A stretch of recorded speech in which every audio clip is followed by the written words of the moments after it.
you play me like a clown, just a fool, bitch. So just step back. I'm mad that when I come down strapped, I thought you was my piece, but you play me out now. I'm mad as hell and I'm full of doubt. Who you wanna roll with?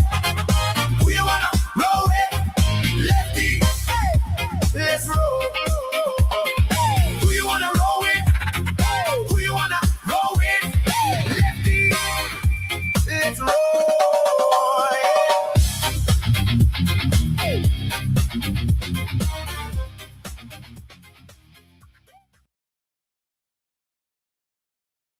All right, welcome. Can you hear me? There you go. Welcome to the Yes. Ignorance is No Excuse podcast, coming to you live from Bayonne, Hackensack, and Oz. hold on. Oz. Yeah, Oz. Oz works. Yeah. Good evening, everybody.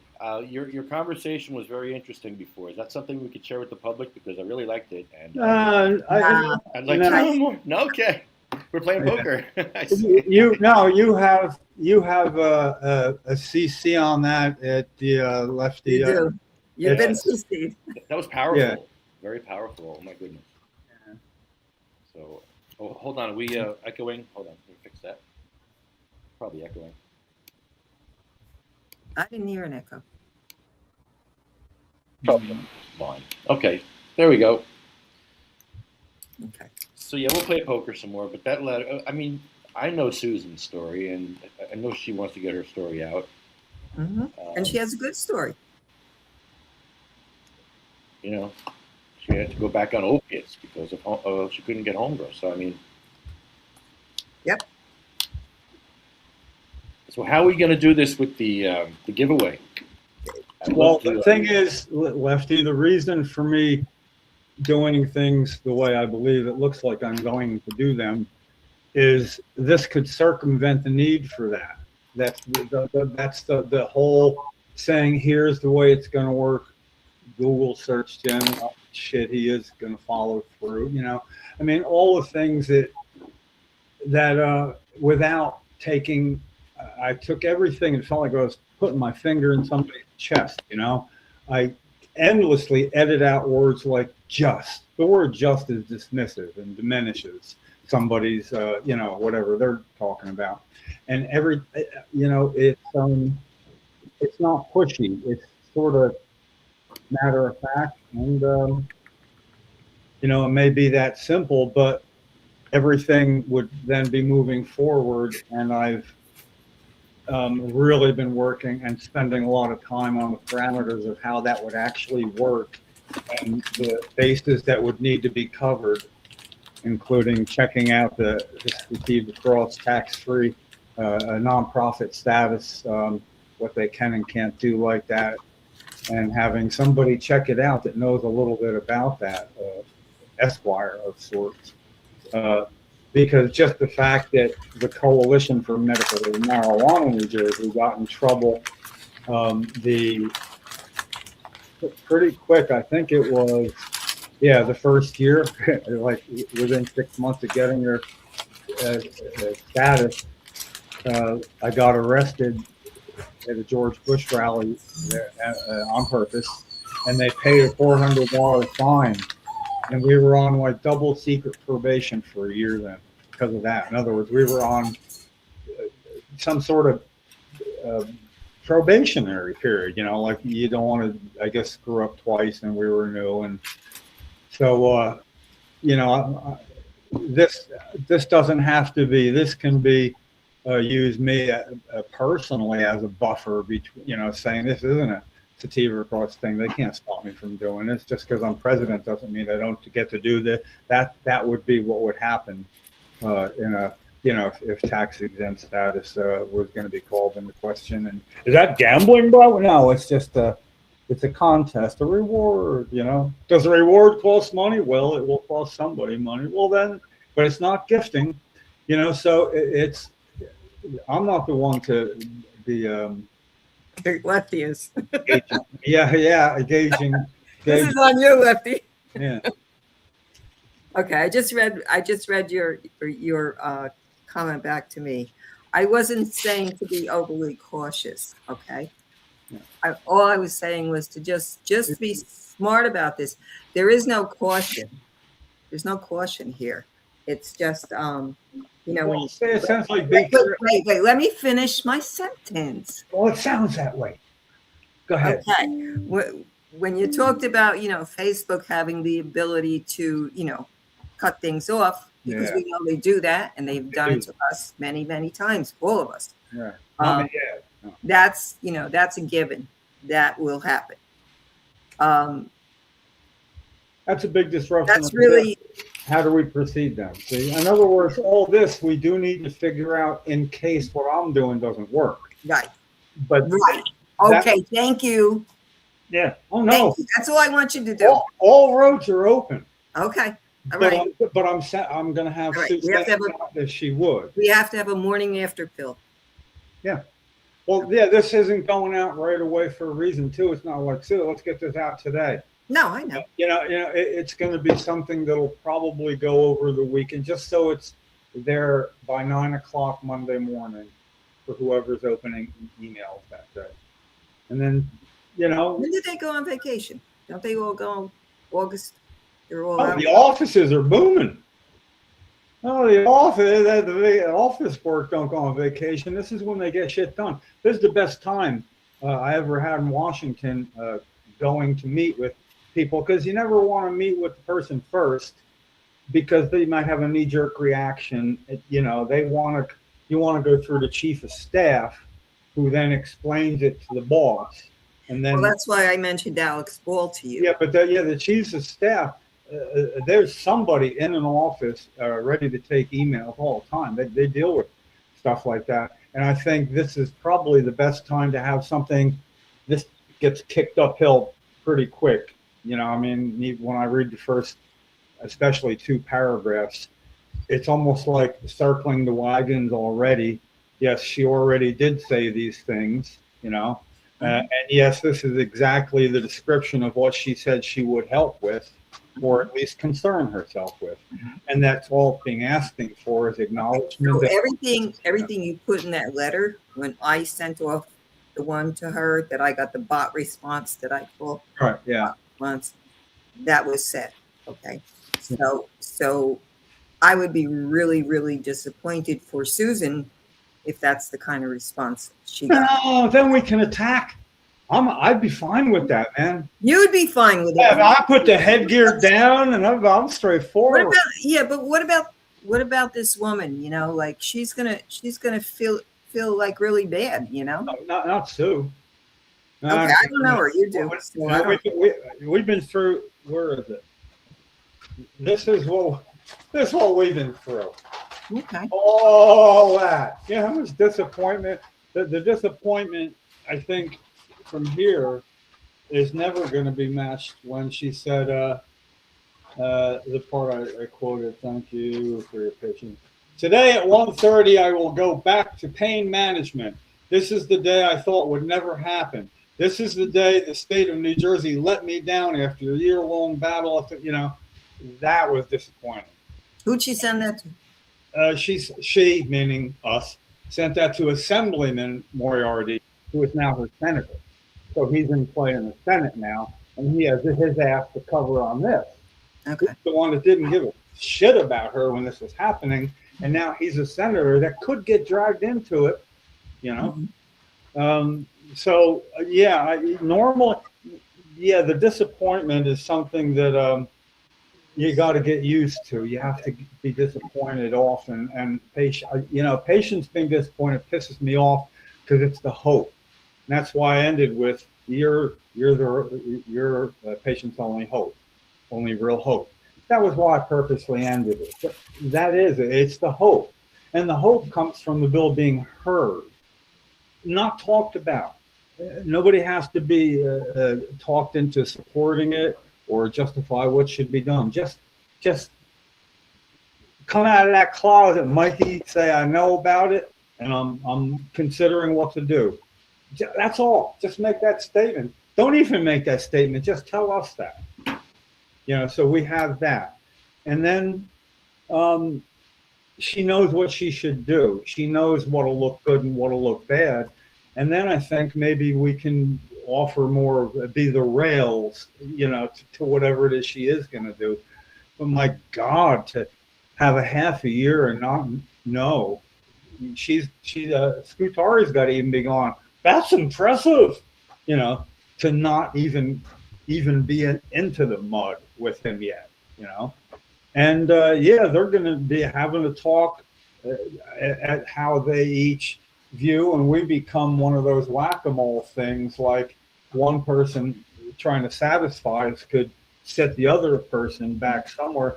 And I know that he doesn't have to do anything. She can't command him to do anything, but I think they're going to maybe know that this is going to happen sooner or later, and this is not the way to do it, by letting this one go unanswered. And what are they going to do about it? I don't know. Again, that's why I say Google search me, and I use those exact words, because I wouldn't mess with me if I didn't know anything about me and started looking back. I'd take it more seriously. What are they asking for? Nothing.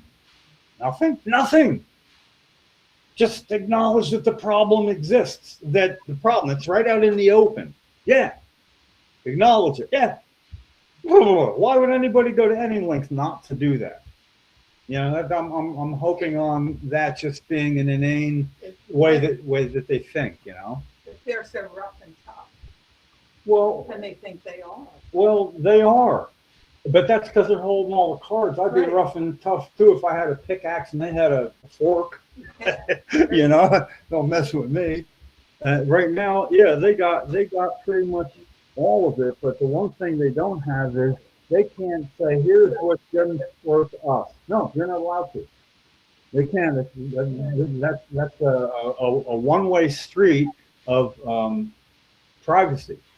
And it doesn't work the other way around. We can put whatever we want. We can copy and paste anything they send, put on a billboard by the Benjamin Franklin Bridge and rat them out. And they couldn't do, I'm trying not to swear, but the good adjectives are swear words. How about they couldn't do dick about it? Yeah.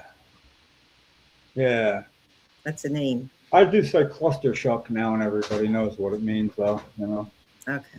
But I think it'll get noticed at the very minimum. Where I hope so. I really do. I really do. I resent my letter? I'm not saying what anybody should or shouldn't do, but you could resend that and say this really didn't address the issue. Sort of like, not like with any expectation. To who? The same bot I'm going to send that to? Yeah. Nah. Yeah, I'm gonna like two bots playing with each other. That's all. That's.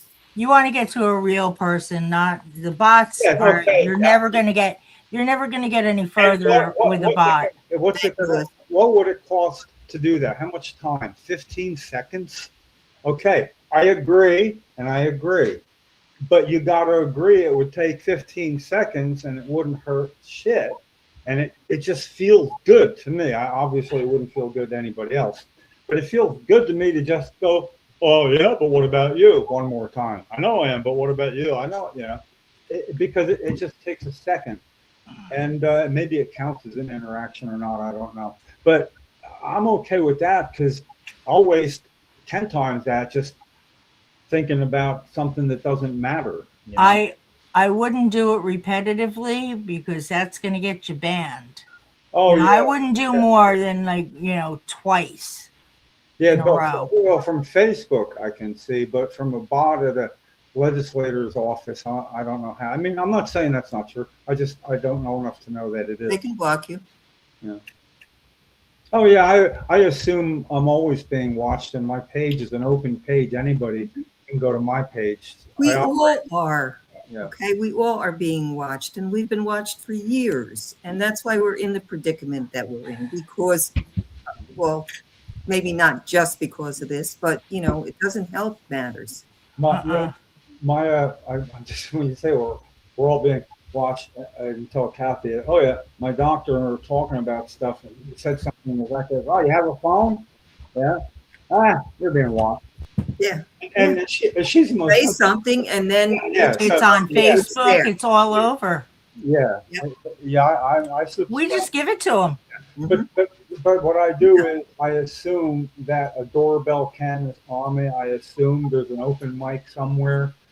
When I'm in public, when I'm in car, I talk to myself like there's 3 other people there. Good. Gotta let it out. Well, good. That'll confuse them. Yeah. Oh yeah, but wait. Transmission noise. I did plug in that thing from the insurance company, and how to put this thing into the car that checks on, I guess, the mileage. But how do you confuse someone who really on. doesn't give a shit because it doesn't affect them? It could be a microchip listening to me, and I'm not being sarcastic. It could be. It isn't. It's your phone. I've seen it on Breaking Bad, man. There's shit. It is the phones. It's your phone. It's your phone. It's your phone. It's your laptop. It's your, if you have an Alexa, it's all that. It's your television. It's your television. Yeah, the smart TVs that you could talk to. Yep. I had dinner with my daughter tonight, and she gave me this lecture because she looked at my phone and she said I should never answer any questions about politicians and what they stand for. And I said, why not? Because I believe in them. I'm only answering the ones I like. Did she tell you why not? Did you listen to her? You might want to listen to her. No, and sometimes we don't really care. I mean, I do things like that too. There's stuff I don't really care, but for the most part, because of who, what I have done in my life, I tend to try to stay under the radar as much as possible. You've been more exposed. But I don't over a long time. Okay, Students for a Democratic Society. Yeah, that's where a person would first make a watch list right there. You don't think there weren't watch lists? You were doing that. You were on a watch list. I already know I'm on the watch list. I got notified. Yeah, no, but I'm just saying from the notified. They let you know they're watching. I put myself out there. I don't give a shit. Right. I'm out there all the time, so I'm sure I'm being. She said to me, do you give them money? And I said, absolutely not. I don't have any money. But I do answer their questions. Tell her that's the question she should lead with. Start out with that and work your way back. You know what? You do what you want. Just don't give any money. Mm-hmm. You want to answer. You don't. It's your phone. Sure. You don't know. You own your phone. Your phone doesn't own you. Right. Thank you. And, I'll tell her that. and having no credit cards for 2 decades almost. But yeah, everything I own. And that makes life easier too. And I'm never surprised at how much anybody seems to know about. If I look at anything, how the ads that come across my thing change. Why they might as well just be calling me by name. Hey Jim, because they could. We could do it. We thought it'd scare you. Oh hell! I got to tell you, Sunday my kids were over, and my daughter's one friend, who actually introduced them, she and her husband, and now our 3 grandchildren. She pimped my daughter out for a pizza. The rest is history. But anyway, she came over. And, I was smoking, and we started talking about it. Now, she's my daughter's age, so she's 35. She couldn't even pronounce terpene. She had no idea about anything. I'm like, where do you get your weed from? Friends? Do you go to a dispensary? Oh, I tried going to a dispensary once, and then, no. So, I just hang out with the people who get it now. Okay. I'm just like blown away at, it's not old people. It's everybody. Nobody knows shit. There's so much more to know now than there was a decade ago. And triple that for the decade before, at least. I just like, I thought I was going to have a decent weed conversation with somebody. I'm never the smartest person in the room. Well, the people I hang around with, that's what I read it. Uh-oh, I see somebody. Hi, JJ. Our Hi, special Fred. guest. Hi, Liz. How are you? So good. Nice to see you. You too. Long Hi, time no JJ. see. Welcome. Hi, Sue. Hi. Thank you Hi, for having JJ. me. It's Hello. Lefty and Jim and Kathy up there. Hello, Up Jim there and above. Kathy. I'm going to go on mute. All right. Okay, JJ, this is your time. So why don't you start with talking about you? Sure. All right. Well, hello. Thanks so much for having me. My name is JJ O'Brien. I'm coming at you from Cambridge, Ontario, Canada, and I'm the Executive Director of Education Cannabis Education, Inc. We are a nonprofit organization here in Canada that's dedicated to providing the highest standard of responsible cannabis education. We're patients who serve patients and our greater community, offering continued education and also patient education and services as well.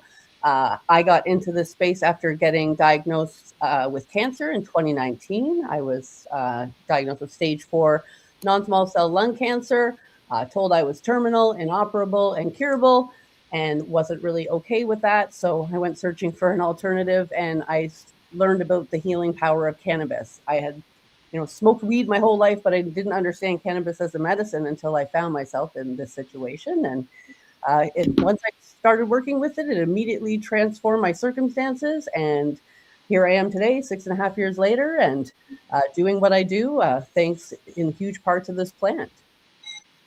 How did you find the medicinal aspect to be worthy of you using it? Well, I first learned about cannabis oil from the documentary Weed the People. And I saw what it was doing for other cancer patients, mostly kids that were featured in this documentary. And for me, when I saw it, there was just like, the light bulbs and the fireworks were going off, because I just felt like that was what I needed to be doing as well. So it just made sense to me. And once I started working with it, I actually made the rookie mistake of, trying some high potency cannabis oil and, didn't feel anything. And hours later, I took some more of that high potency cannabis oil, which I don't recommend you do. And I had a very uncomfortable experience hours later, pacing my kitchen, and it was hours before I could get myself back to sleep. And I had been dealing with a lot of pain because I had metastasis all throughout my bones and lymph nodes. And, I tried the oil and I had the bad experience, but then I knew I was going to be okay. And I woke up the next morning and I had no more pain.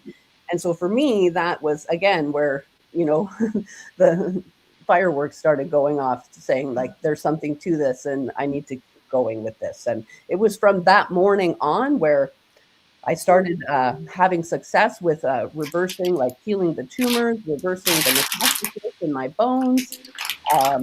And then it was later, I was offered a targeted therapy. I learned I had some genetic mutation and but for me, all this transformation happened in the beginning with the cannabis. All my circumstances started reversing, and then other things started happening in my life as well. Spiritually, emotionally.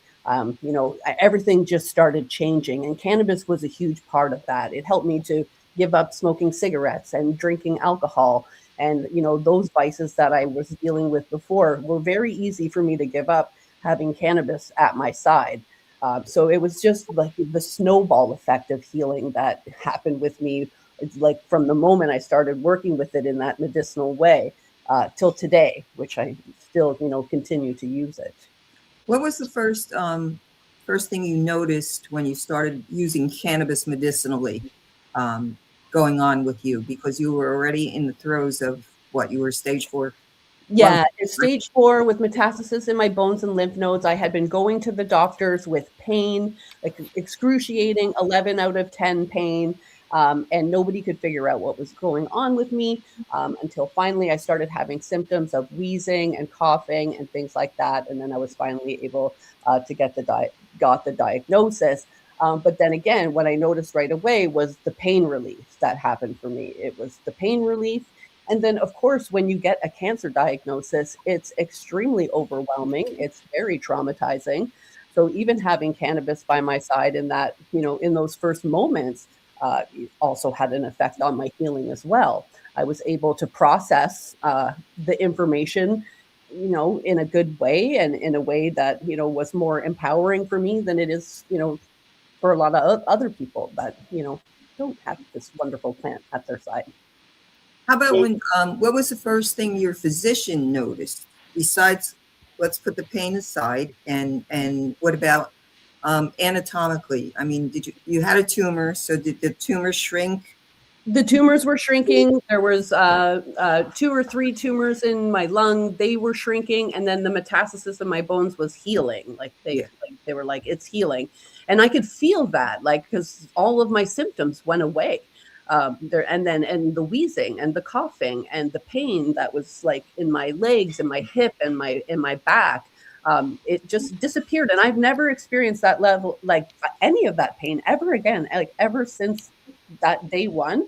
Like I said, I continue to utilize the medicine, but because ever since then, I haven't had any pain. And now I'm cancer free. I think that's probably an important thing to say as well, that, there's no cancer going on in this body 6.5 years later. So I was able to, do what, the doctor said wasn't ever going to be possible. And even though I still do utilize this targeted therapy that was prescribed to me, they always told me that it was only supposed to stop things. It wasn't supposed to reverse anything. And I've reversed these lung tumors, the metastasis, and then I had a recurrence because I stopped everything. I got an all clear 420 in 2023. Doctors were like, yeah, everything's good. So I stopped all my protocols at a certain point. I kind of weaned off, and that was a huge mistake, and it's also something I don't recommend anybody ever do. Don't ever stop. Keep going. At least maintain a maintenance dose, which I didn't do. Ended up with 11 tumors in my brain in August of 23 or 23, and then within 3, I started back on the cannabis oil, and within 3 weeks the 11 tumors were 9, and in 2 months all the tumors were gone. That's amazing.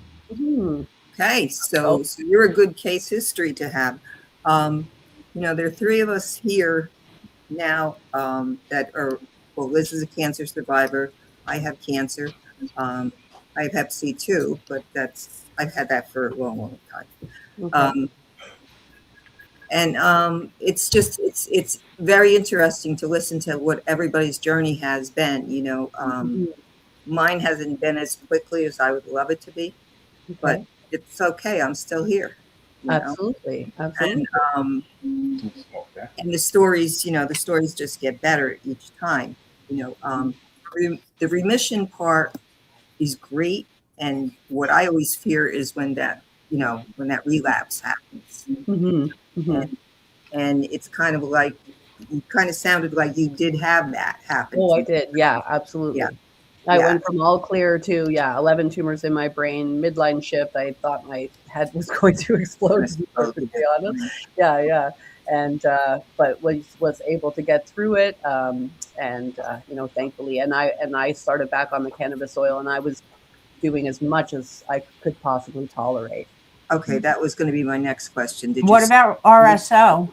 Yeah, well, that's what I mean when I say like cannabis oil. Okay, not like tinctures. No, I'm taking RSO or FECO high potency oil that I made myself, that I put into capsules mixed with some coconut oil, and I would take it orally. I did it occasionally via suppository as well, just especially because the brain, the meridians there run up through the lung and into the brain. So I was doing whatever I could to target. I was literally like putting topical cannabis on my chest because of the lung cancer. I was putting it in my belly button. I was putting it up every hole I could find, and still do pretty much to this day. So you're staying on like a maintenance kind of. I continue with the maintenance dose. I was taking like a gram a day, like a full capsule of cannabis oil. Plus, I also really encourage supportive dosing, oral dosing of CBD, CBG, acidic cannabinoids. Honestly, I like to take a kitchen sink approach. As many cannabinoids working together in the body, I think just has a better outcome, a better impact, because this plant can affect so many different targets in our body that can promote healing.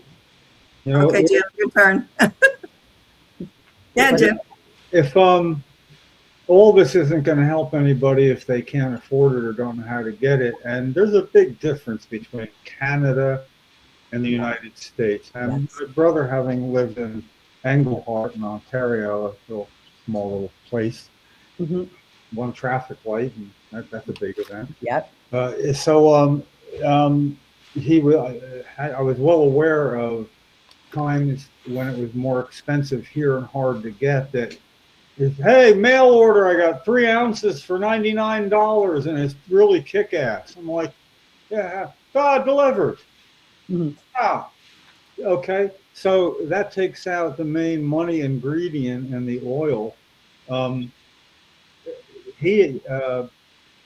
Here, you can find out about this and know about it, and know somebody that has cancer and would like to try it, and it's just prohibitively expensive if you get it via a dispensary. And I'm of the mind that there are people, if you know who you're talking about, who are better with their product, way better than a dispensary, and it can be very targeted to as what strain, and and have a nighttime and a morning, this would be better, all that. And so I guess I was just wondering, what would a red, if I assume a lot of people, of course, can't make their own oil. What would that, in money terms, do you think be a ballpark it would cost somebody through whatever system you have in Canada of legally, purchasing oil? Well, yeah, so to get a RSO FICO here in Canada, our government regulations kind of prohibit medicines being made of those types of potencies. So unfortunately for us as cancer patients, we have to utilize some other markets, and they have been around for a very long time. The compassionate market was here in Canada providing medicine to patients through all of prohibition era, and then legalization sadly wiped a lot of those people out. But there still are some compassionate providers that are out there. There's still good people who are out there who are making medicine and making it affordable for people to go through legal channels. Like here in Canada, there's probably there's one legal RSO on the market. It's out of stock 9 times out of 10. It's $40 a gram. It's only made with 1 to 3 different cultivars, and it's 68%. So it's kind of subpar. We can do better. We know there's better out there. So, I mean, we're going to find it one way or another. We're in, these desperate situations where we're doing whatever we need to do to save our own lives. And if that means, we have to skirt a little bit, then we skirt. And that's the problem with these regulations that we have in Canada and in the US, right? It's just, this is a plant. It's a medicinal plant. And I really feel like we just free it and educate people on how to use it safely and properly. What is the potency of the RSO that you use? I'm sorry? What is the potency of the RSO that you're using? Do you know? It's more in the 80% range, and it has some CBD in it as well. Yeah, mine does too. Yeah. So it's a 6-to-1. And it's made with 30 different cultivars, so it has a very lovely wide spectrum, full spectrum profile, which is what you want, right? It's all about that entourage. Well, it's just I guess here my big worry not over the last several years, but before, when I understood how this could work, was somebody I would really care about would have cancer, and I wouldn't be able to find where they could get it because of the way things are in the United States, which gets better as we go along. You don't have to really look over your shoulder for something like this. It would be low down on anybody's radar, but still, for many, it's like time is of the essence, and you want to get on it sooner rather than later. So I would still assume, all things being considered, if you were in Canada, you'd have a better chance of accessing this than you would here, all things being considered. Well, actually, I mean, I find that there are fewer, it's more affordable here, but there are fewer people. Where in the US, there are a lot more people, but it's like, $50 a gram in US dollars. In Canadian, like that's $65, $70 a gram. That's a lot of money. It won't work for most people. No, and then you got to define afford. I mean, saying a person affords it, having it doesn't mean they afford it. They got to rearrange anything around in their life to be able to do that. They can't afford it. They do afford it, but they really can't. I mean, it affects things. And so the also here is still having to fight for home grow rights in New Jersey, at least. I would. How hard would it be for somebody to? I mean, you prepared it yourself, but you dove in head first and took to it like a fish takes to water. I mean, this was right up your alley. But how hard would it be for somebody knowing it's important to be able to do that? I would think it's not out of it's like they could be taught. And yeah, absolutely. Anything that you don't understand initially feels intimidating. Anything new, it feels like a challenge. But then once you do it once or twice, you're like, oh, hey, I can totally do this. And if you can cook in the kitchen, excuse me, if you can brew a pot of tea, if you can do these really simple things in the kitchen, you could probably make yourself some cannabis oil. And there are a lot of people that teach. There's a lot of great, Emily Kyle is one online who I really love. She has so many different recipes online, and she teaches you how to make all of the, different types of infusions and oils and extracts. And she has an edibles calculator. And so, that really works for people. But yeah, it is very easy to make. And most of the time you can do it with things that you already have in your kitchen. I started making my RSO with literally some alcohol, my flour, and a rice cooker. And that was it. And I did it the way I first learned from the Rick Simpson method, from the Run from the Cure, the Rick Simpson story. That's how I first learned. And then I just expanded my knowledge over the years. I learned so much from so many different people over the years online and in different communities. So I was able to take to it and make these things. And I do think it is possible for anyone. And even if you're just making an infusion, this can be of medicinal benefit, and you can save yourself so much money by just, mixing your flour with some MCT oil or olive oil and, just taking as much of that as you can. Yes. It really is easier here in the U.S., but it's what's the deal with growing one's own cannabis in Canada?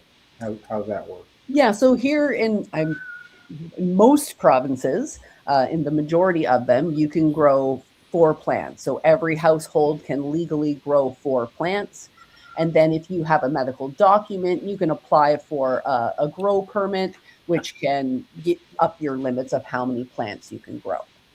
Nice. But at least it's there, and even if a person wasn't very proficient in making their own oil, I would think in the worst batch they would ever make would still be so much better than not having any at all. Absolutely. Absolutely. Any cannabis is better than no cannabis, for sure.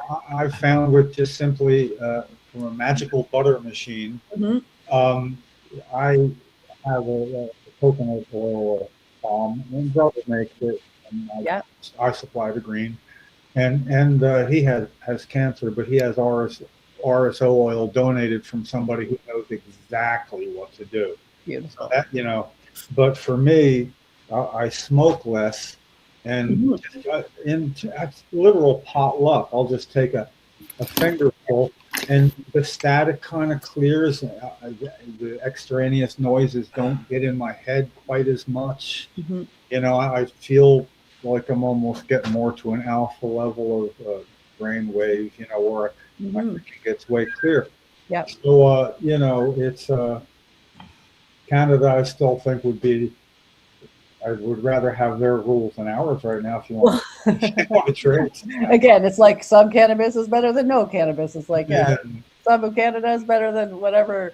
But it's, yeah, I mean, it's not perfect, but at least we are fully federally legal. And I mean, there is a benefit to that. It did definitely increase the amount of people who were coming to cannabis, which has reduced, alcohol consumption and prescription and all these things. So, rich people don't like that, but the rest of us do. So that's a good thing.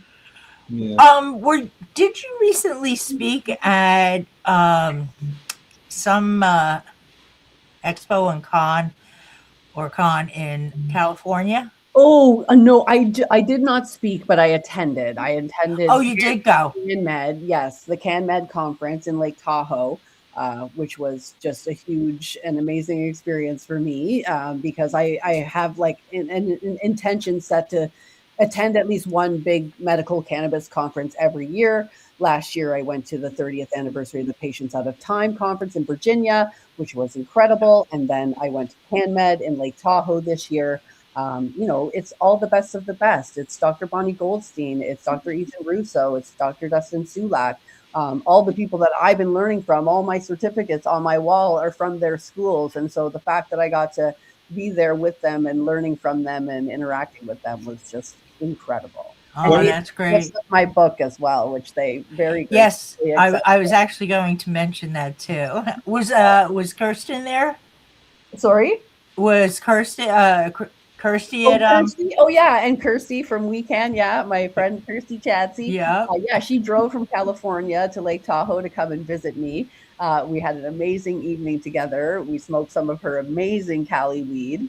And then, yeah, she took me for a ride in her convertible the next day around Tahoe. Oh, yes, in Moonbeam. That's the name of her convertible. And yeah, we had a great time.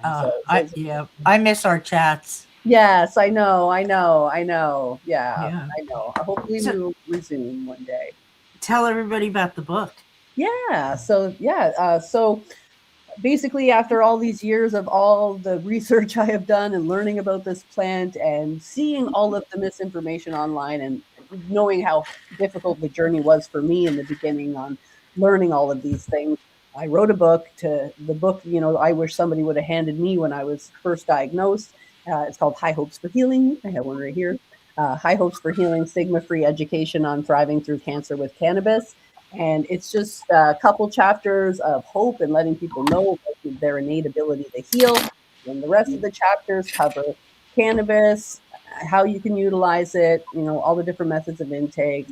She teaches about your endocannabinoid system and how it works with cancer. So the book came out in March, so I'm very happy and proud of that accomplishment because I did go through a lot while I was writing it between the brain tumors and everything else. So I'm very proud that it's out there, and it seems to be, there are people coming to it. I've had various different people come to me and, sing praises to the book and find that it is helping them as well, which is the most important thing. That is exactly. Yeah. Even if you help one person, yes, it makes a difference for sure. So if anybody out there, gets diagnosed with cancer and you want to tell them about cannabis, but you don't know how, maybe, or somebody just wants some information and they don't want to be overwhelmed by the internet, then the book is great. It's available on Amazon, all over the world. So yeah. Well, could you repeat what the name is? I didn't. Yeah.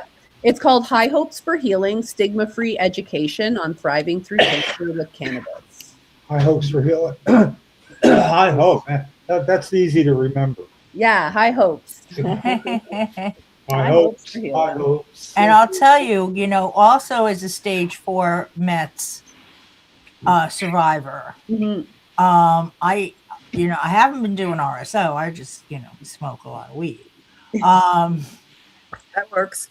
It works. But when I was first diagnosed with the breast cancer, I was already stage 4 METS. That's how we found it. And since then, they did a DEXA scan on me, and I was showing osteopenia. Okay. My doctor redid it this year. Now, they had given me Xgeva, but my new DEXA is normal. The osteopenia is gone. Okay. It's just gone. Liz, do you take vitamin D also? Uh-huh. Okay. And did you do anything else different? Did you add more CBD or anything? No, just I You're was smoking some good weed. well, no, I was very cautious when I came back to the weed community. Mhm. And I didn't want to be all jittery, and it was very overwhelming. So I stayed with high CBD, low THC. Mhm. And then, I went through a bunch of stuff, and then I'm like, oh, screw this. And then I started smoking, sativas, hybrids, indigos. The one thing I have issues with is eating the edibles because I don't have a gallbladder. Oh, So we can't get the fats and to break it down for your liver. So it takes a lot, like 150 milligrams of a gummy Yep. to even touch me. But the difference, and I also have autoimmune, but the bones, it just blew me away. I went from, osteopenia to normal. Yeah, well, I had the same. I had another recurrence in October of 2024 where I ended up with another 8 tumors in my brain, and one of those tumors caused me to have a seizure. And when I had the seizure, I broke a vertebrae in my back. Oh, Oh yeah, and it had already been crushed in an ATV accident earlier that year. Like I had crashed an ATV, and I guess I injured my back, but I did not know that my vertebrae was crushed a little bit. I ended up finding this out later by looking back at the scans. And then when I had the seizure, I was in so much pain in my back because it broke that already weakened vertebrae, right? So, right. but the only thing I used for my healing was cannabis. Like that was it. I used cannabis topically. I was taking it internally for my pain. I never took a pill. The doctors wanted to pump me full of cement and all kinds of other things. And I was like, no, thanks. I'm good. To stick with what I'm doing. And I had a 1 out of 10 pain, like basically a 1 out of 10 pain. So I was like, no, I don't need cement in my back. I'm good.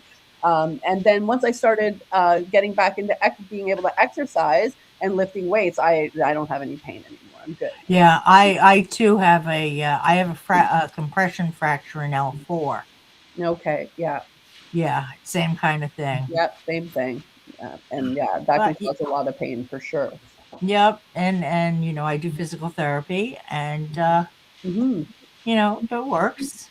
It helps. You got to move. You have to. Because the Exactly. rest of your body will start compensating for the deficits that you have from your. Yeah, I have a lot of trouble walking. A lot Yeah. of trouble because I'm on long-term steroids too, and they Okay. really attack the.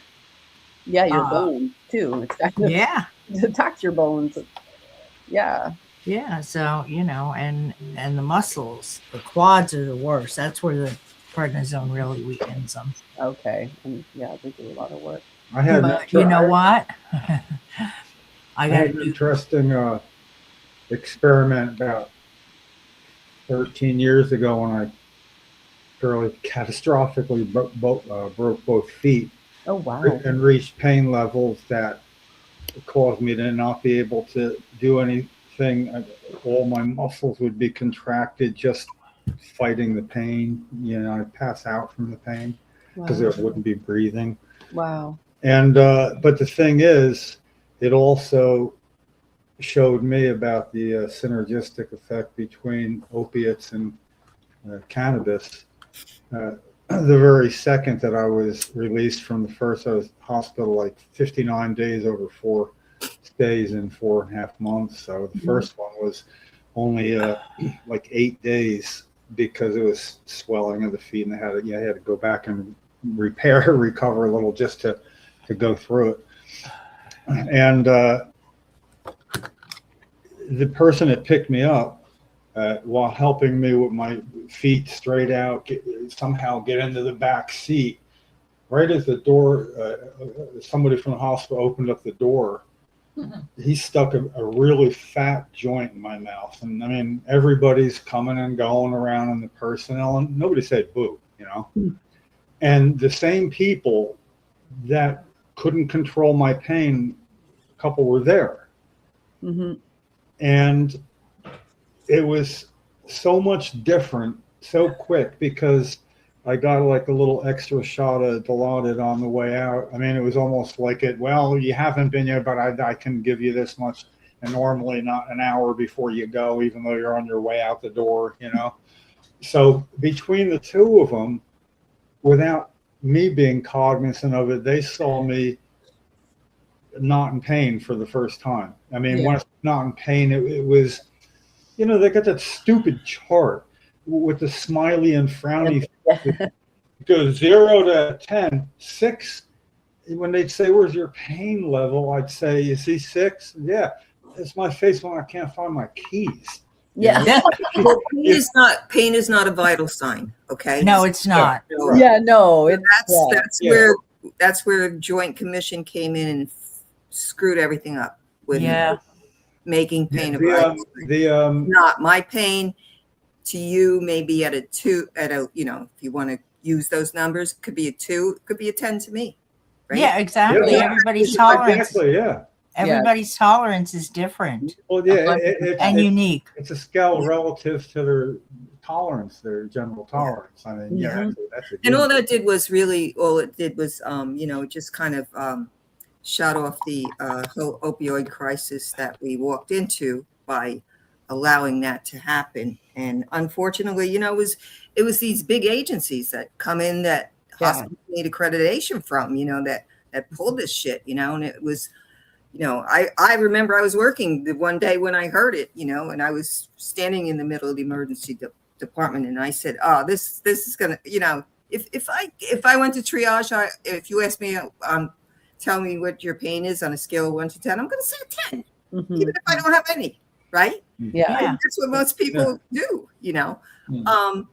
And so, that's a really thing. Thankfully, we have cannabis for that too, right? Because we have like an amazing cannabis substitution project here and on the West Coast, and what they have done for people who have opioid addictions utilizing cannabis, like they have had incredible success, like 80% success rate in getting people off opioids with cannabis. Yeah, we have that here too. If you're going to prescribe opioids and cannabis is legal where they're being prescribed, I think you should be offered that and educated enough to know, would you like that? Because you'll take less opiates, you know? Yeah. And what about all the stuff that opioids do to you? You know, I mean, exactly, the side effects. Oh my God. I prescribed opioids in the beginning, and I was taking them for about a week. Maybe they worked on my pain, and then they didn't work at all. And I was just downing them because I would have done anything for relief. But then I took that 1 dose of cannabis oil, and poof, pain gone. It was a Patients at a Time conference. Maybe it was 2005 or 2006, one of the two. And it was that synergistic effect between opiates and cannabis. Okay. And I always love the simplistic 5th grade version. I like that because, you know, even I'll understand it.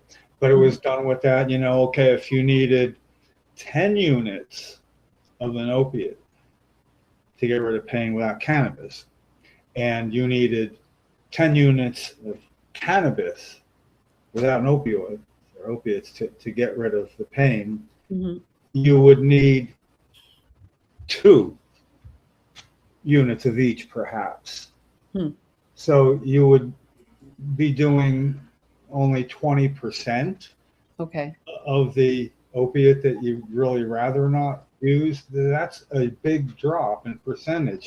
And I found it to be roughly true. I don't, you know, I mean, that was probably a ballpark calculation more than a dart throw of a guess, whoever was saying that. But it really just seems like now in New Jersey, you know, and we have a REACH, education. It's to get off opiates. It's REACH New Jersey. I forget the acronyms. It does that. And in our state cannabis medical indications, opioid what's it called? Not misuse, some disorder, opiate Opioid use disorder. use disorder. Yeah. Okay, that's an indication to be a patient in our program. So if that's doesn't add up to the fact that if you're being prescribed an opiate, you should, in New Jersey, through the REACH program, say, hey, it works in a synergistic effect.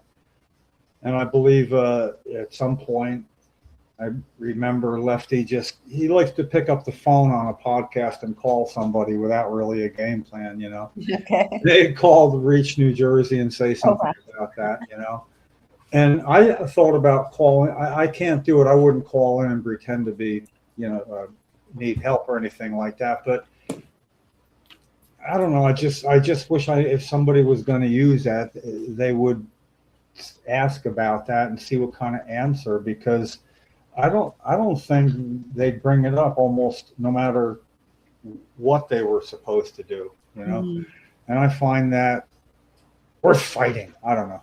Yeah. I had a long fight with Multiple Sclerosis Society back in the 90s about this, and they're not doing research, and it's not even a fight; it's just therapeutic, like a punching bag. Yeah.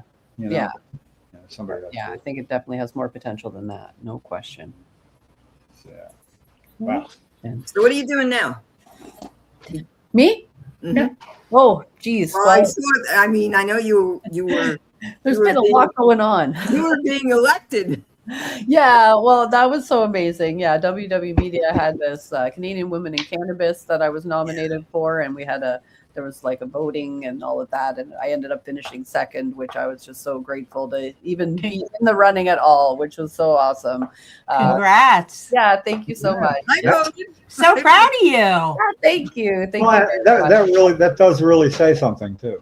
Oh, thank you. Yeah. Well, I mean, I have such an incredible community that surrounds me as well, so I'm really grateful for them, and that's mostly at Educanation, right? We're a free community, so anybody can join us if you just visit educanation.info and just sign up. We have a monthly newsletter. We do continued education twice a month where we bring in various experts to speak on various topics.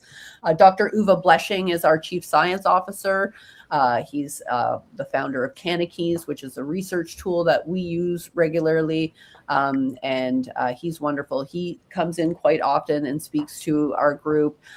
We have our, board of directors and then our greater community. And we'd love for everyone to be a part of it.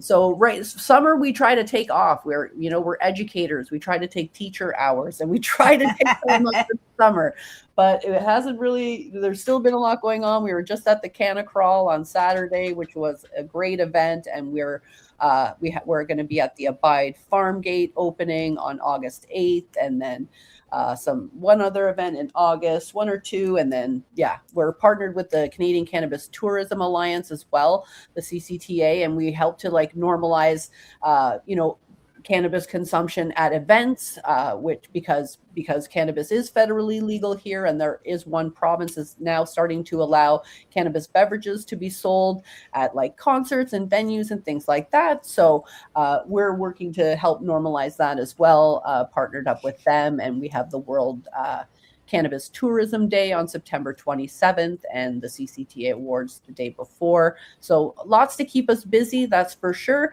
But our focus is working with patients. I work predominantly with cancer patients, people who want to learn how they can utilize the medicine, make informed decisions. All of our services are listed on our website as well at education.info. JJ, I totally want to bring that over to Liz Lights Up. Bring what, education? Your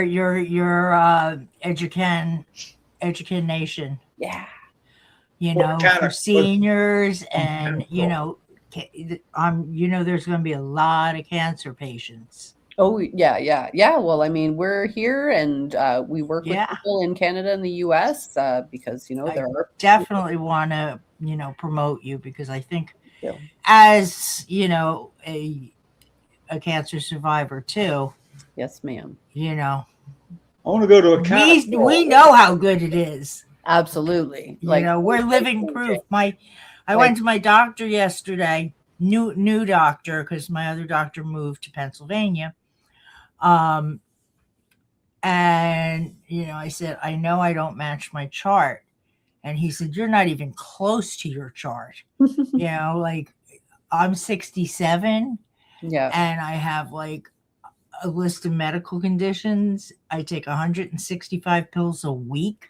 Oh, wow. And I'm fine,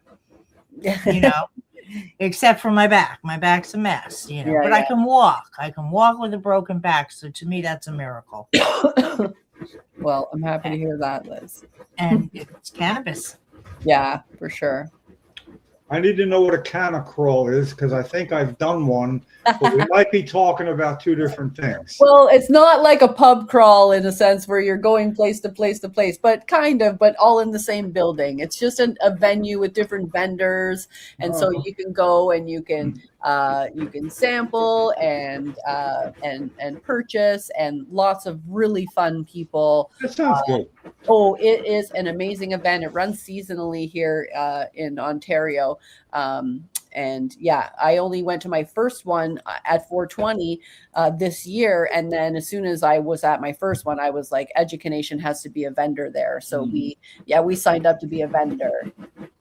Oh, that's awesome. Yeah. So we can just give out information. And, I was selling some copies of my book there as well. And we just have such a great time too. The cannabis community is an amazing bunch of people. It really is. We're a different world.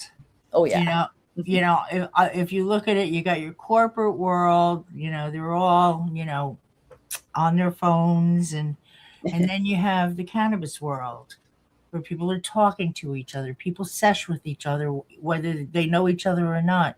Yeah. Everybody helps everybody. Everybody is included. Well, you do have your bad actors, of course. I mean, but they're minimal compared to the people who are very in tune with weed. And 88% of the country in the United States all agree that cannabis should be legal.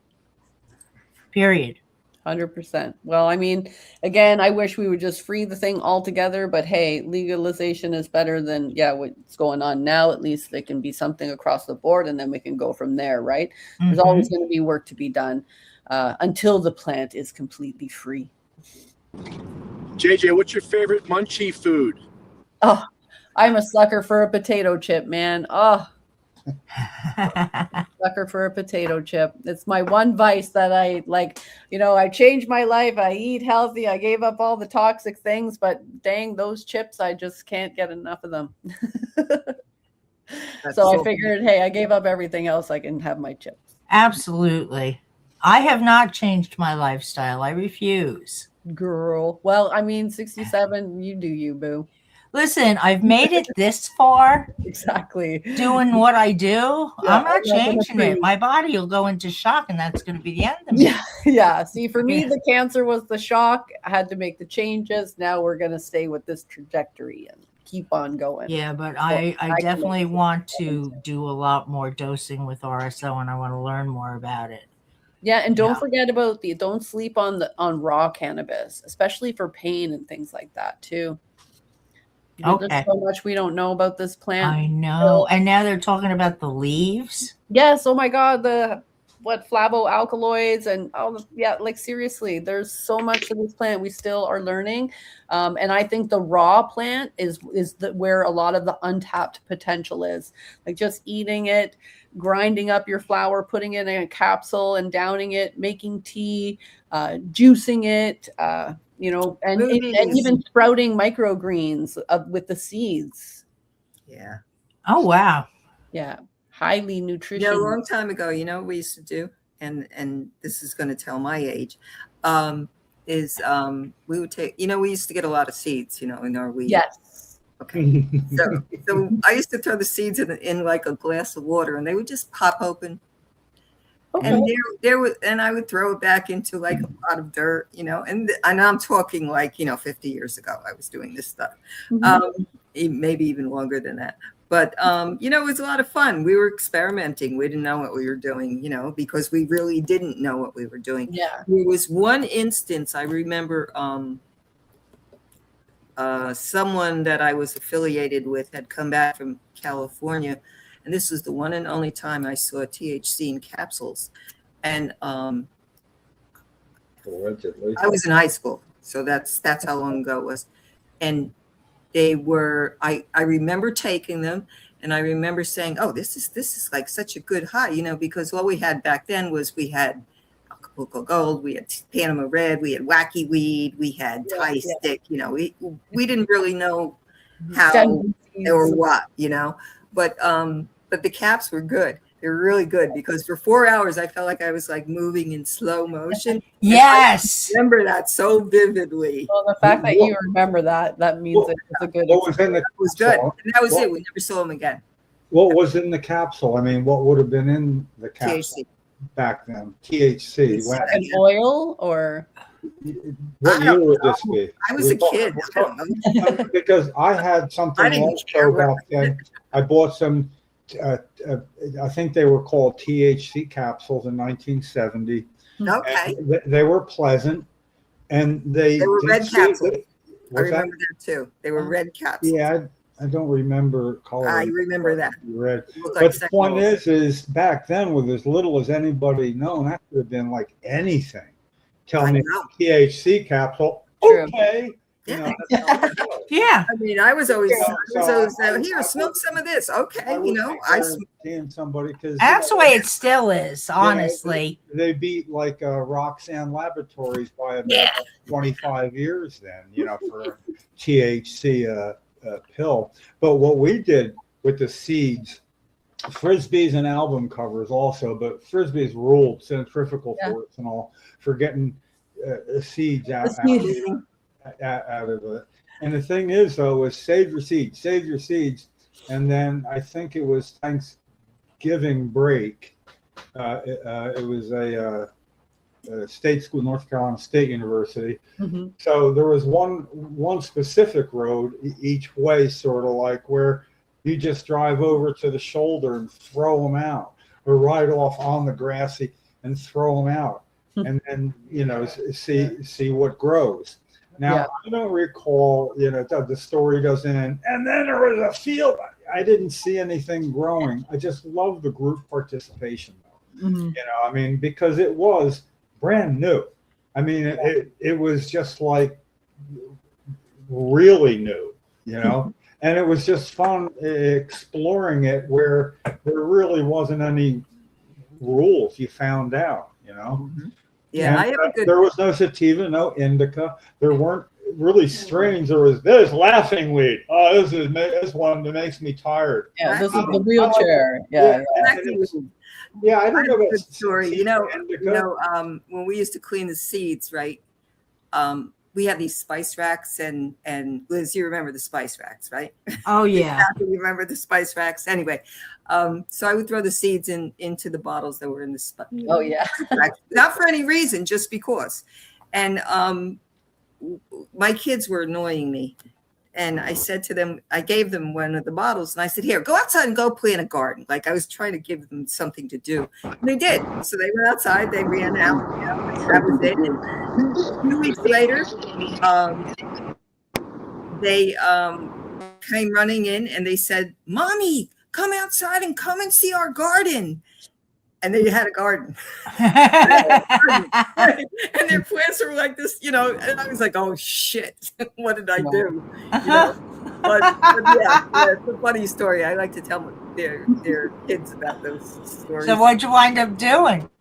I think I just left them, you know, to see what they would do.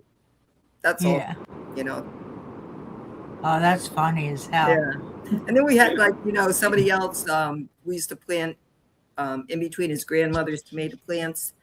And one day his grandmother decided to pick the flowers and go around the neighborhood with the flowers. And we were like, whoa, let's go back and collect that flower from. Oh, God. Oh.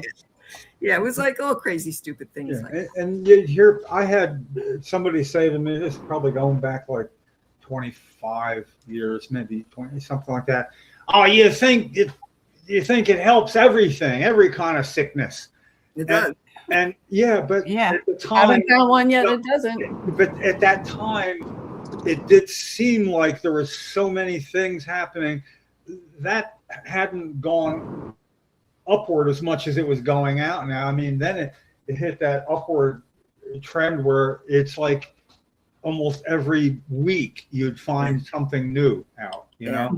Yeah. And instead of trying to defend it then, it turns out by now it's all I could do is imitate, well, the Saturday Night Live's Tim Meadows' ladies' man character.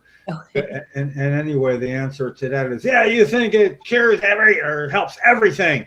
Yeah, you said it like it's a bad thing. Yeah. Yeah. You know, Exactly, right? but it's I can't believe how true it's become. I mean, it really, what doesn't it? And if it just makes a person relax, you know, that I think that's an important. Rest is the number one killer. Being able Yes. to relax, so the body system can work without you messing it up, being all tight, as opposed to just letting it work. You know. Right. It's but now I almost pride myself in being never near the smartest person in the room on anything to do about cannabis, because I keep good company. You know, I don't want to be that person anymore, because I didn't know squat then. I just didn't know I didn't know, you know.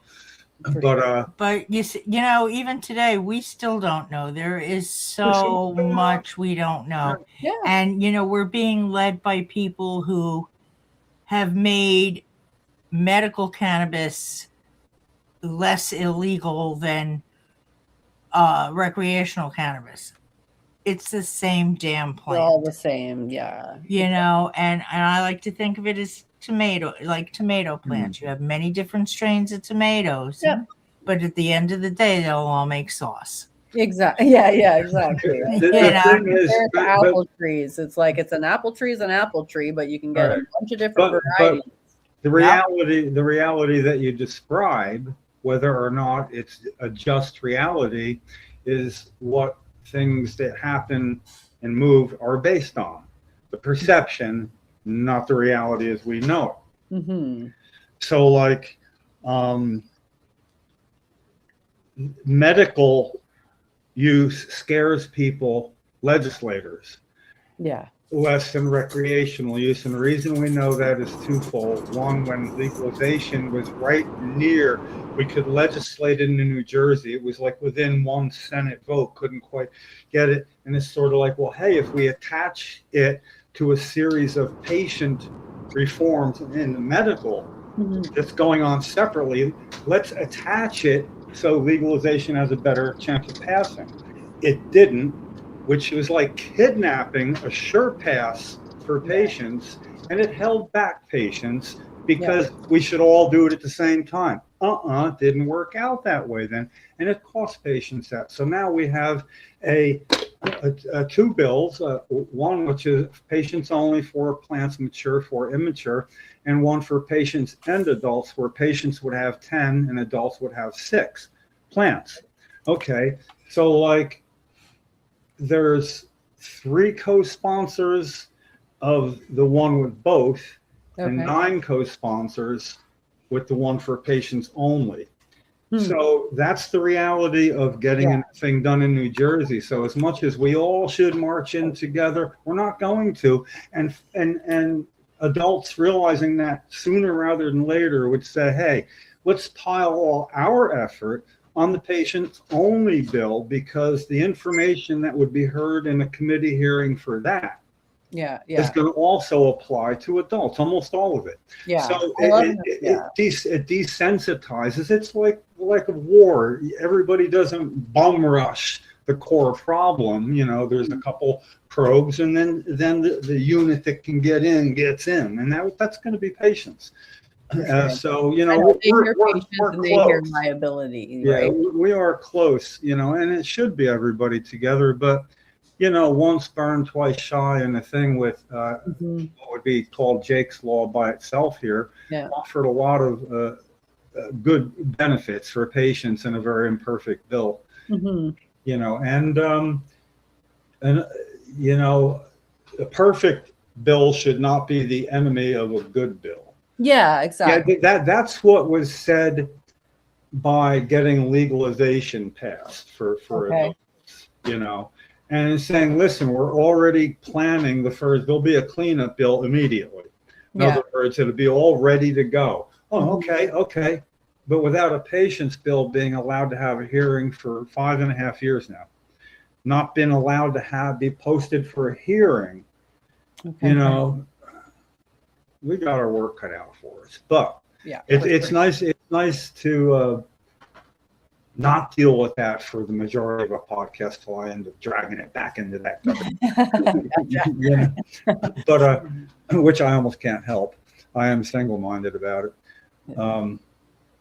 But it was I don't know, just nice hearing good stories, you know, that you had. You know, it was like a very positive energy to everything you were saying, as opposed to having to dip into the negative pool to, you know, even discuss anything. Yeah, So, that's not really the kind I found it, and you know, and that you wrote a book. I did. Yeah, how long did that take? Years. It took me a few years because I had, you know, some ordeals that I had to kind of overcome in the meantime in the process. And then after I had the seizure, which is also like a traumatic brain injury, like I couldn't even look at the book for 8 months because there were just too many words. There were too many pages. I was so close to being done. I only had a chapter and a half left to do, but I just couldn't wrap my brain around it. So it took some time for my head to heal. And I actually, in that process, I had looked into hiring a ghostwriter, and I had friends that I had looked it over and help me with it, just because I was determined to get this book out. Like, it was a dream. It was an intention. I had said it and I was going to get it done no matter what, but I hit a few roadblocks and I couldn't do it. But then I was actually at a weekend meeting where Liz and I were members, and there were other authors, and Angie Licklighter and then Lady Namastizzle. They were both talking about books that they had just published, and they like inspired me. And I was just like, okay, this is it. I'm ready. I need to get it done. And I just like went out and sat by the river for a week and just got it done, like finished the book. And then I had submitted it for my pre-publishing. They sent it back with the whatever edits I needed to do. And I got it done, and boom, done. How long has it been available then? March it was published. Really? March of this year, yeah. Can I ask you who published you? So I did. Have you heard of Hay House? No. They're pretty big. Like they print a lot of like woo type of books and new age and spiritual type of stuff. They did a boot camp. I did Hay House's boot camp, and then I ended up, because I did the boot camp, I could submit a book proposal to them, and if they selected the book, then they would have published it and paid for it and do all the things. I entered that. I did not get selected, and I just ended up signing a self-publishing deal with their sister publishing company. Yeah, self-publishing is it's expensive. It's expensive. Honestly, just go to Amazon or KDP and just do it like that. And even though Amazon's taking 60%, because I went through the publishing company, Amazon, it's 90% is gone, because the publishing company takes a cut and then Amazon takes their cut. Yeah. Like you make peanuts. You have to buy your own books and sell your own books if you want to be able to make any money doing it. This wasn't something I was expecting that I was ever going to make any money off of, but I did learn a few valuable lessons, and I will not ever sign on with a publishing company or anything like that ever again. I'll just publish it straight to Amazon myself. I wrote for a journal for about 8 years. It was called Narrative Paths Journal, but I was also the assistant editor. So the owner of the journal, it was his brainchild. His name was Larry Frank, and he was my publisher. So he published a couple of other writings that I had done, and but he died last summer. Oh, so I'm kind of like, in between, like, okay, I need somebody to help me with this. Yeah. Because we're working on the oral history just for cannabis nursing, and that's kind of like a separate thing, because I started with the ancient roots, and I'm looking forward to doing it, but I know how long it takes. That's why I said to you, yeah, it took years, right? Yeah. It's And just also, like we did publish something with the IGI, Scientific Publishing Corporation, on the premise of having a cannabis nurse navigator. So the idea of that, and it got published, and it was a lot of back and forth, and it took us 5 years. Wow. Yeah. So, but the premise of that is that if and when we ever are recognized to be federally legal, because the ANA has, given us the hands up, you can call it whatever you want. And we have, the various nursing networks. Where was I going with this? I just forgot what I was going to say. Good. Publishing, you're publishing. Okay. Yeah. So the nurse navigator, what she would do if we became federally legal, would be to work within the hospital system, kind of like oncology has nurse navigators. So it follows the same kind of track. Okay. But it's dealing with, patients that maybe come into the emergency department, because now they're seeing a lot of people that come in and say that they have hyperemesis or cannabis use disorder. They're throwing that out. That is getting thrown around a lot. Yes. So and it's lack of education is what it is. 100%. And people who haven't lack of education, and it's also a little sneaky too. It is. And I know there are doctors out there who are like, hey, do you use cannabis? Oh yeah, even more than once. Oh, you have cannabis use disorder. What? Like I fit a lot of the criteria for cannabis use disorder, but if I didn't, I'd probably still have cancer. So like, what are you talking about? My husband is a surgeon. Okay. He does how do I put this? So I don't get him in trouble. But he is listed on the Jersey record of doctors that could suggest or recommend. But it works well for his patients, and he goes around, and he does talk with other physicians, concerning this. In fact, we're gonna drag him onto the show next month. Oh. Yeah. Can't wait. Start reading. That would be amazing. Oh, and by the way, I didn't mean to laugh at somebody forgetting something like mid-sentence, because it just you do it all the time. It makes me feel normal.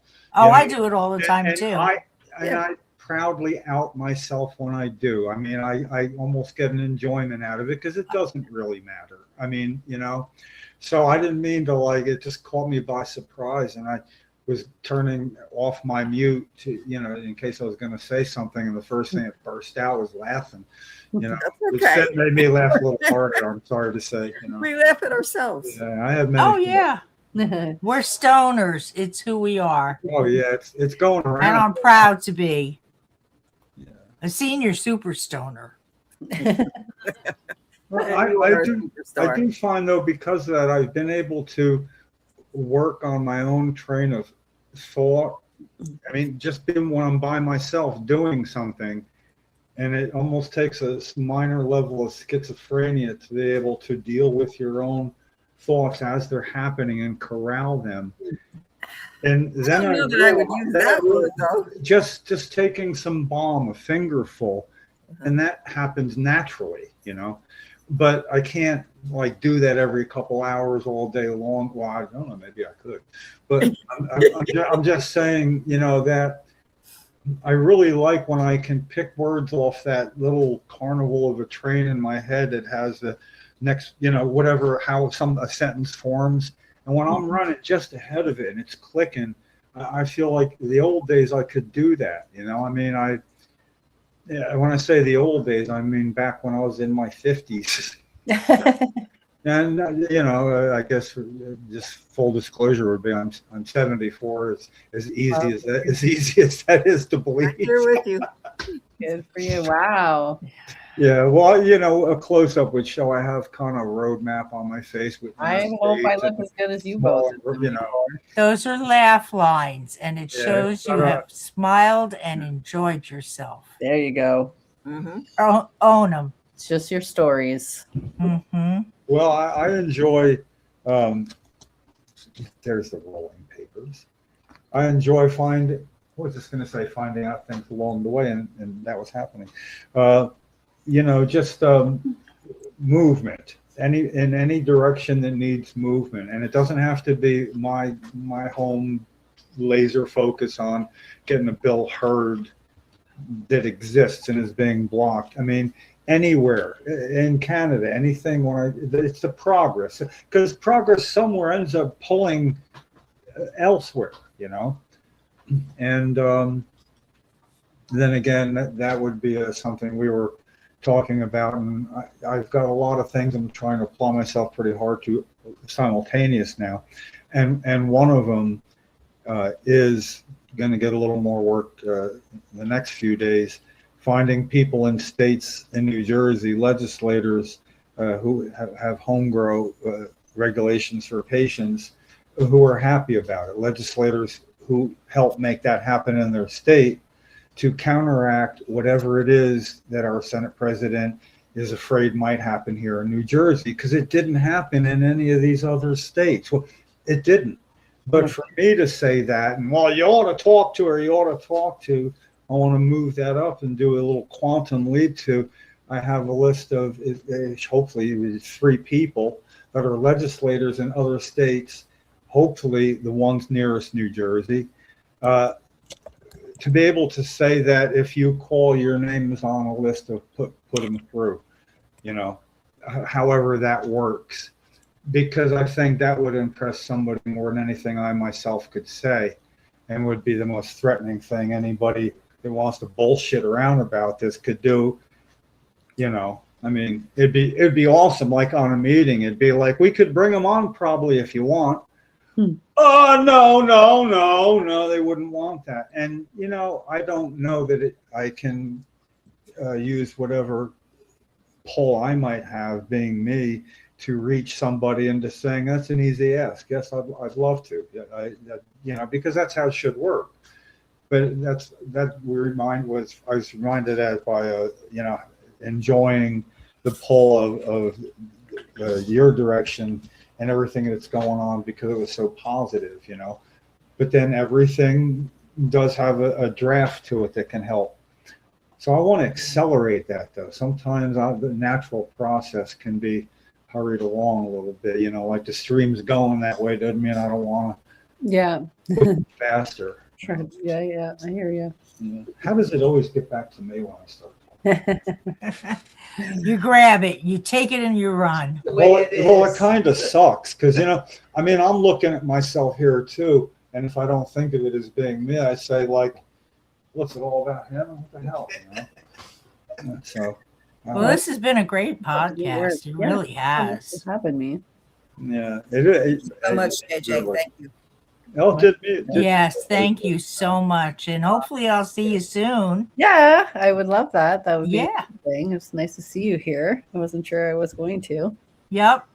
I wasn't gonna miss it.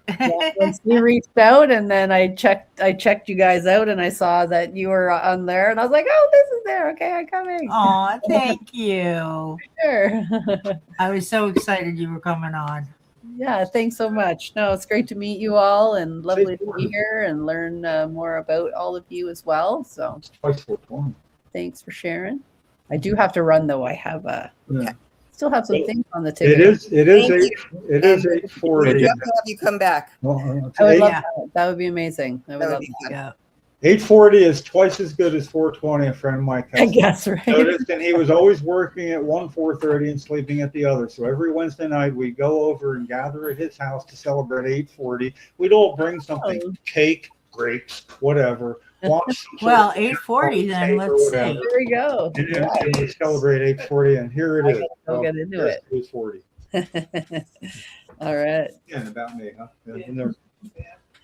Thanks so much, everyone. Have a great night. All right. Yeah, thanks for being here. Thank you for having me. Appreciate it. All right. Bye, Sue. Thanks. Bye. Okay, bye-bye. Bye, Good night. Liz. Bye-bye. That's good.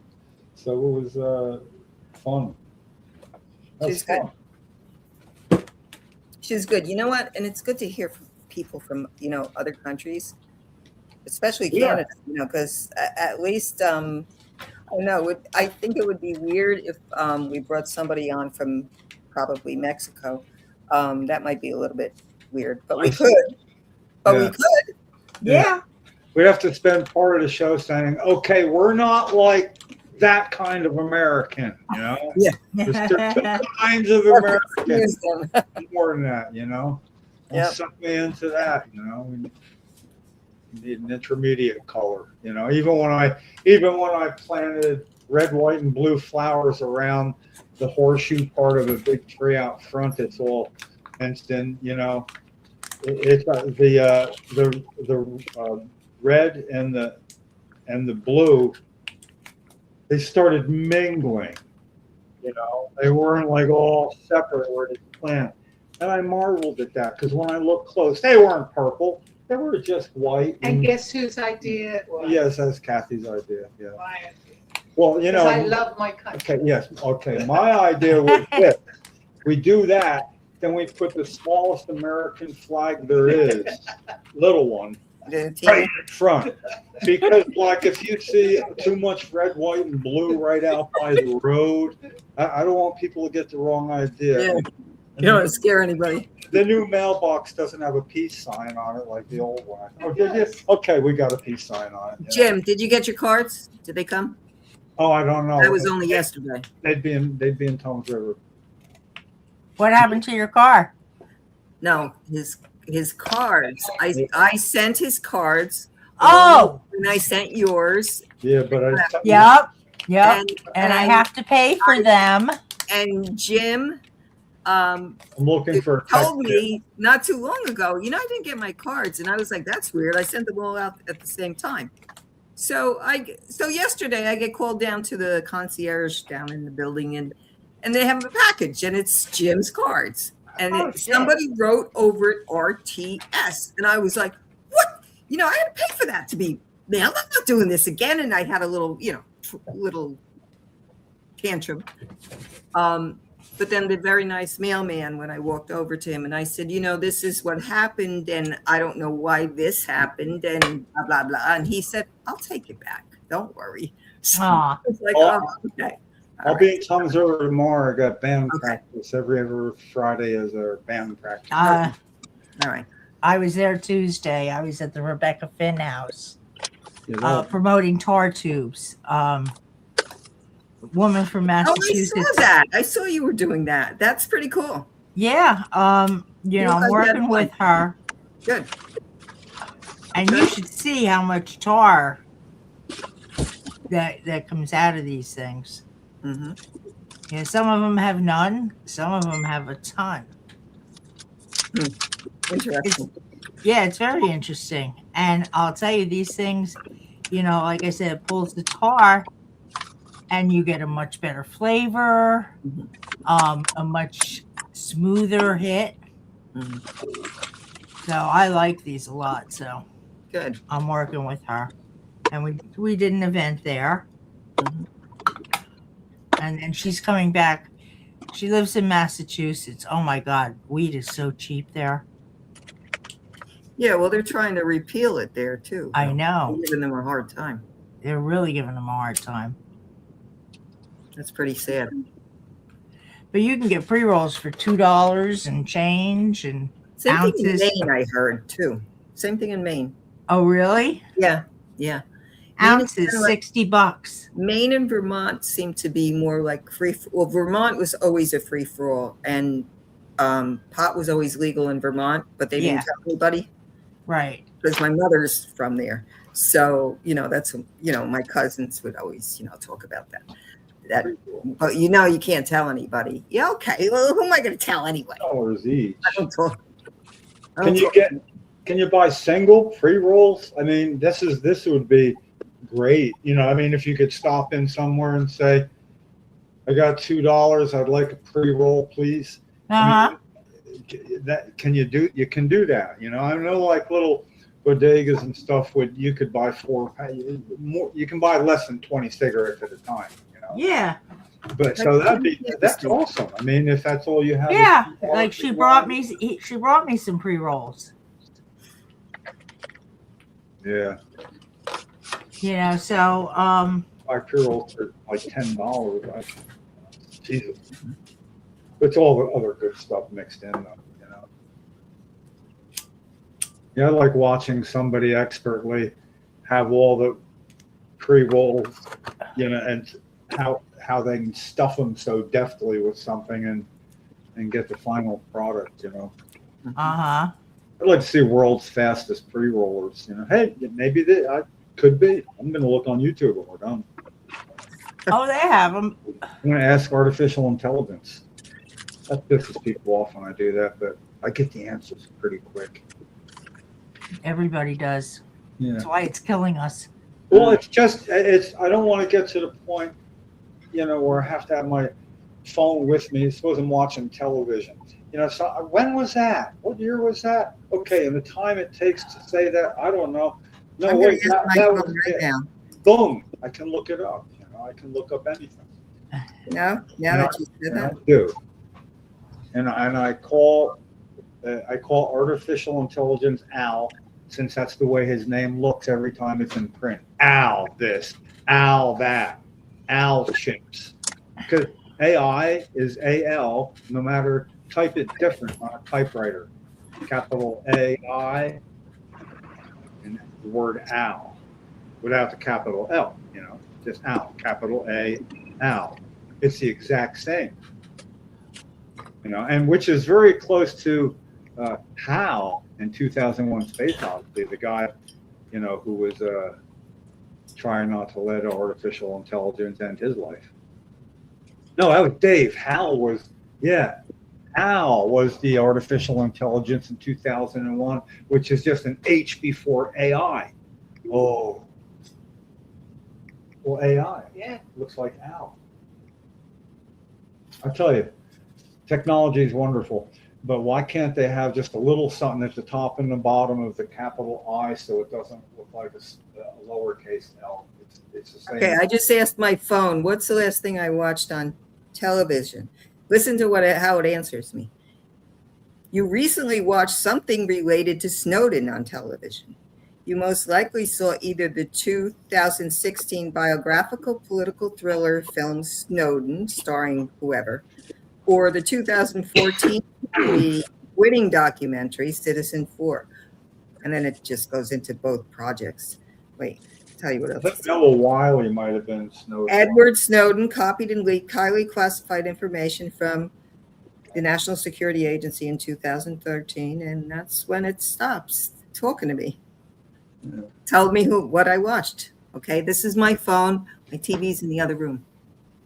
Oh yeah, I accept that challenge and I raise you. I'll try that myself. Okay, yes. And it was right.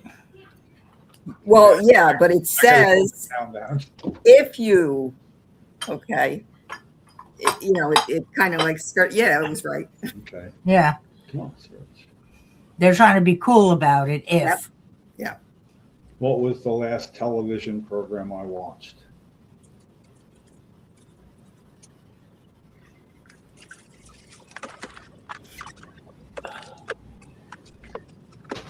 All right, this is giving me. Yeah, I had to turn that off. I asked myself that question, and AI tells me I do not know what television program you watched last because I cannot see your private viewing history or personal device activity. And I'm thinking, what is it? Is it lying to me now to hide from me?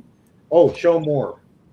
Here, I just hit. What's the last thing I watched? Yeah, tell me what streaming service. Oh, if you want, tell me what streaming service. It wants information from me. Don't give it. Ah, hang up. I'm hanging up there. Oh. I just asked what I most recently watched on Netflix, and it says I cannot see your private account history. Well, that was on Netflix.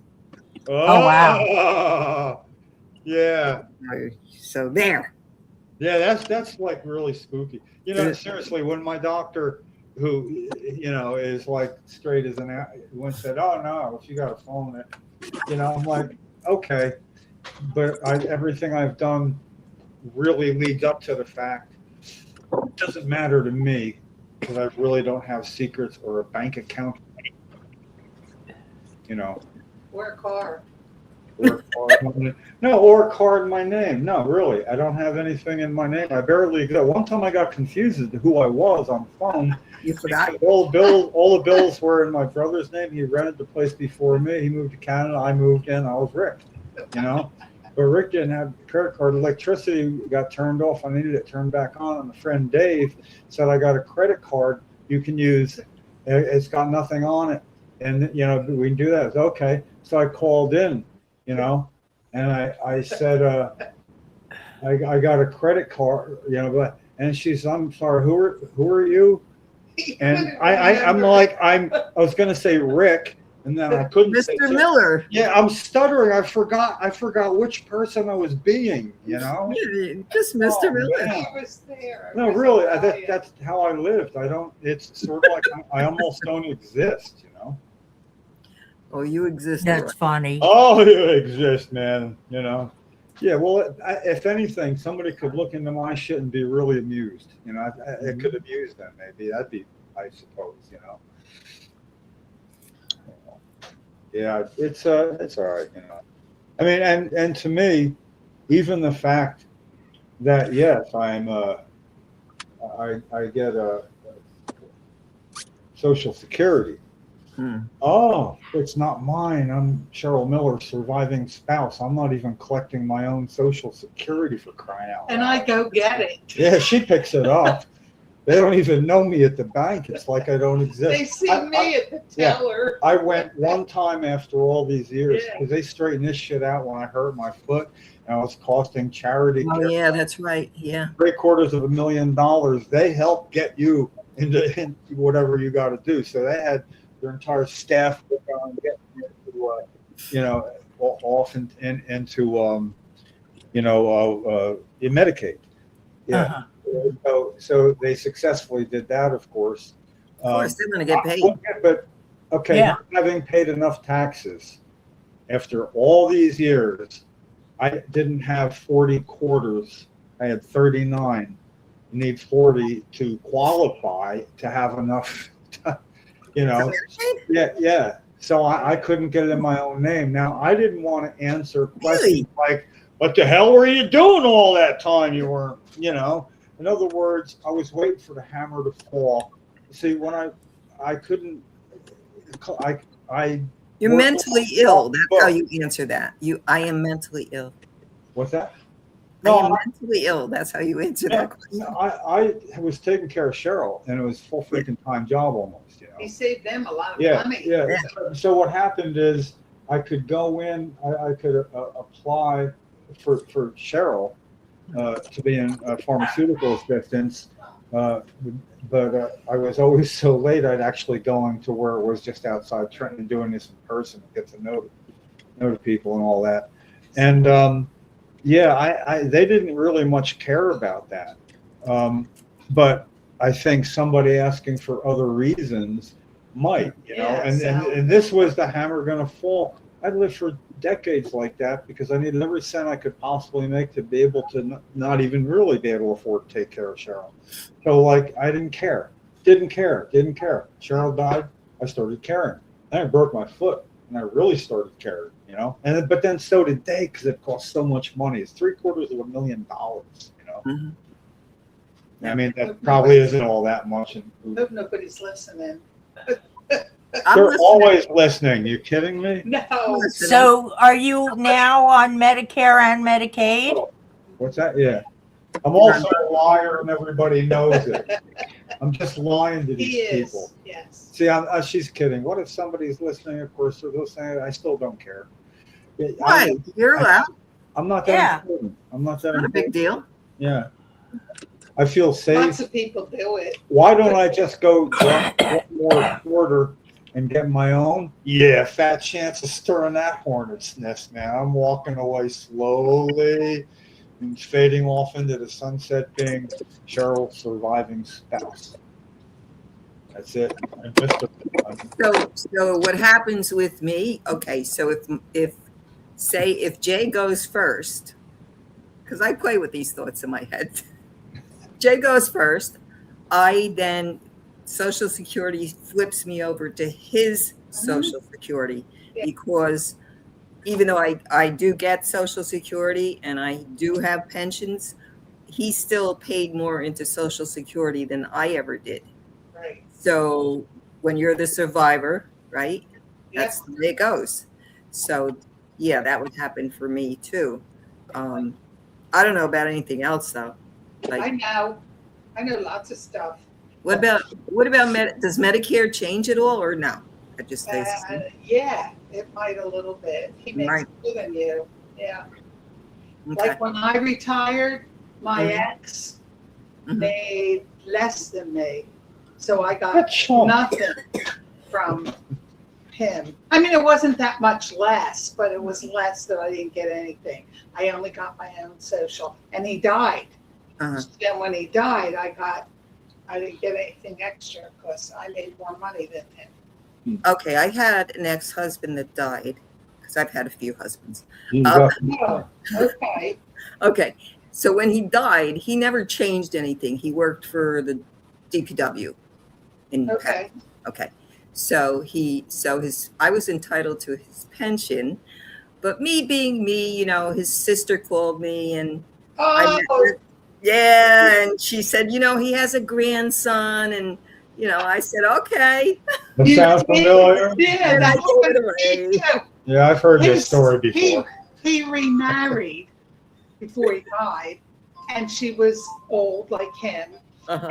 He was a bit older than me, and Good bit. his sister called me and wanted to know because I got his pension Okay, because that's who he signed it to way back, and he wasn't allowed to change and he it. never changed it, right? Yeah, he did. He wasn't allowed to because he tried to because he Oh, okay. remarried.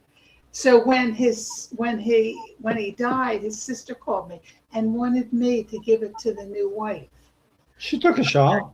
And I said, Yeah. no way. And she goes, I asked why not? And I said, I'll tell you why. Because I have 3 kids and I'm paying for them to go to college. And I paid all of them over the years to go to college. I mean, they had some money, but Yeah, they made less than me anyway.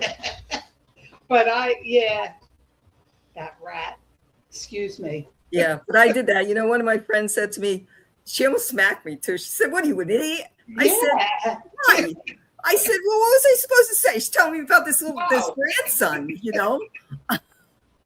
I don't know. Okay. Yeah. Life, right?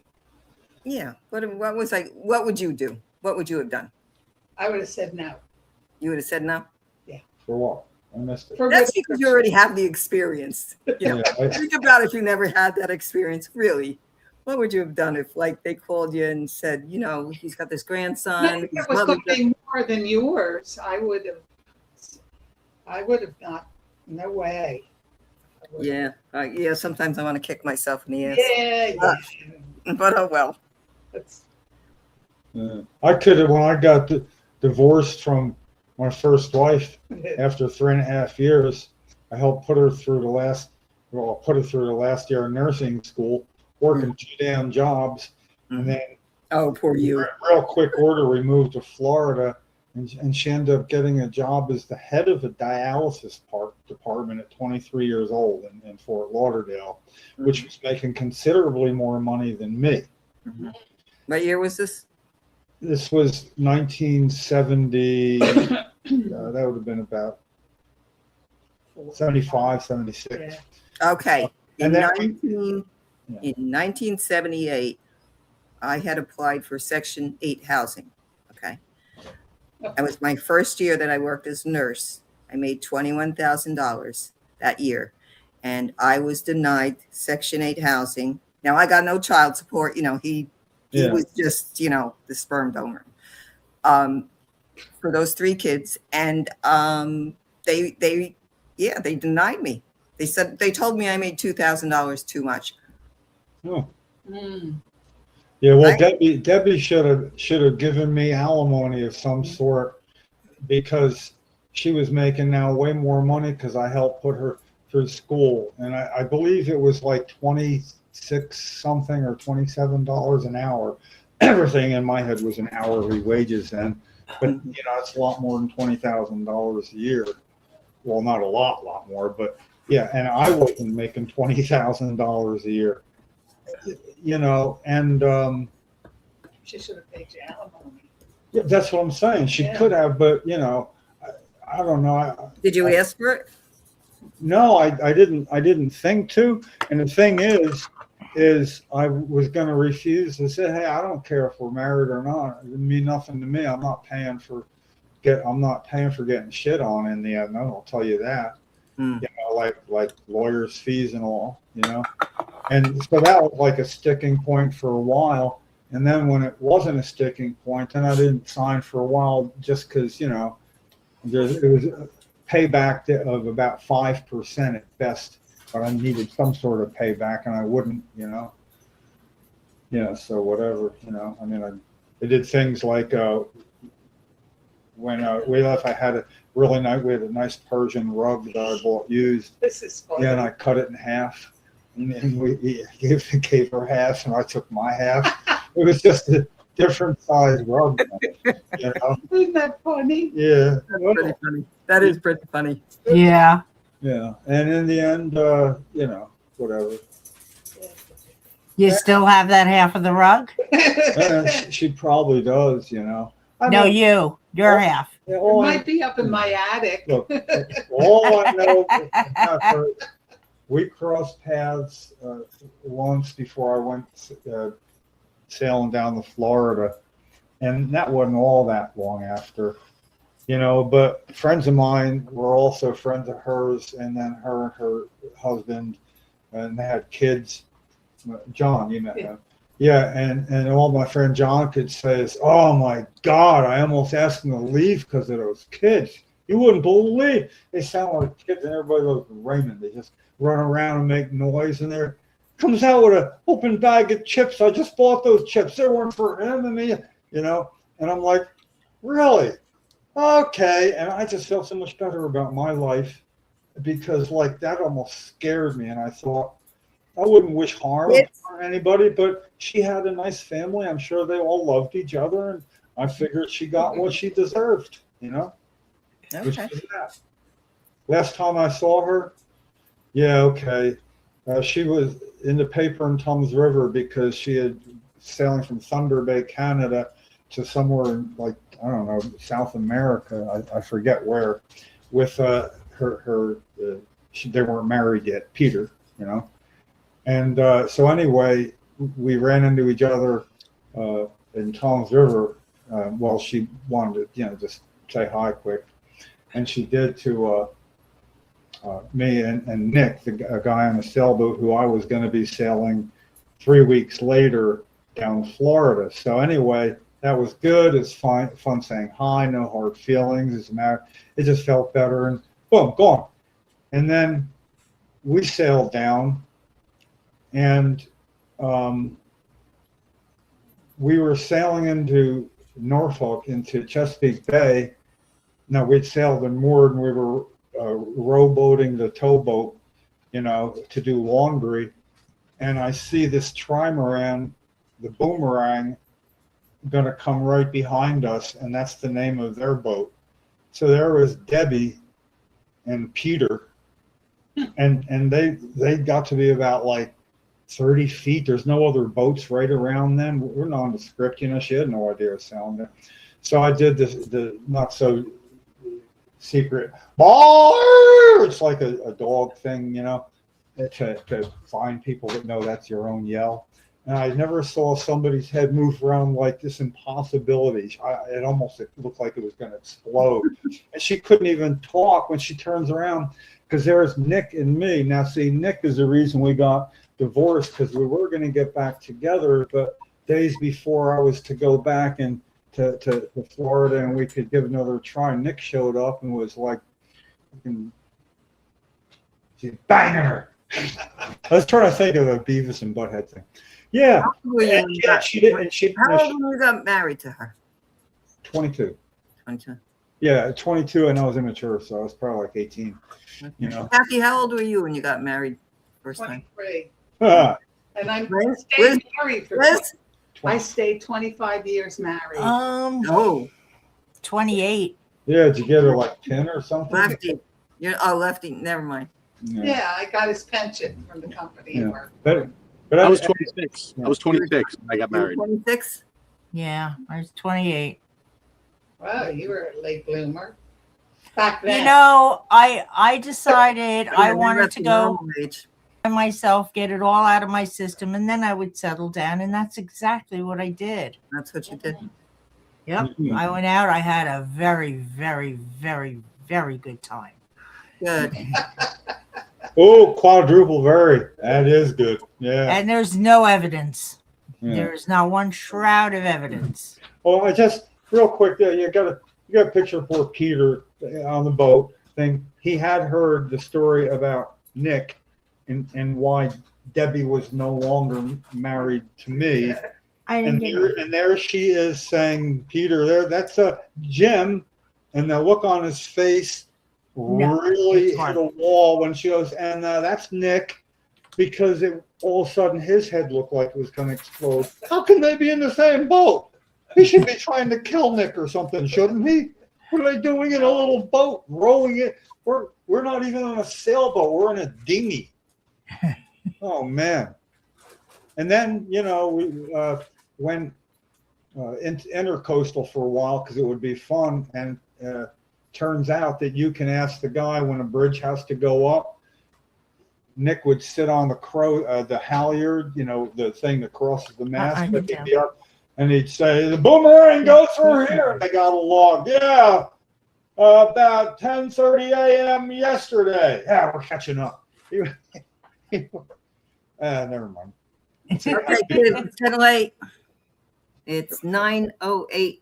Yes, it is. And we're about 2 hours in. Yeah. And Lefty's right there. Yeah. Ready, So, Lefty? So I hope you can hear me when I do the list here because I'm going off screen. Let's see. I hope you can hear me. Yeah, we can hear you. We can hear you. We can Perfect. hear you. we can All mute right. you. I'm Well- going on mute.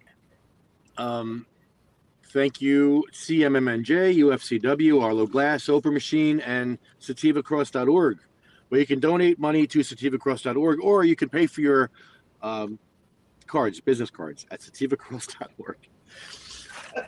Our list begins. Where's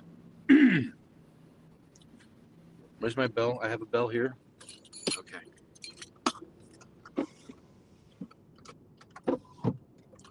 Cheryl Miller, Sabina, Diane, Gracie, Cindy Mae, Marie, Jack, Joan, Randy, Holly, Bill, Chad, Jeremy, Colette, Matt, Troy, Russ, Roger, Jay, Ella, Hattie, Jackie, Anthony, Jake, Armando, Felicia, Lynn, Dan, Sean, Joyce, Lori, Frank, Brian, Flo, Carl,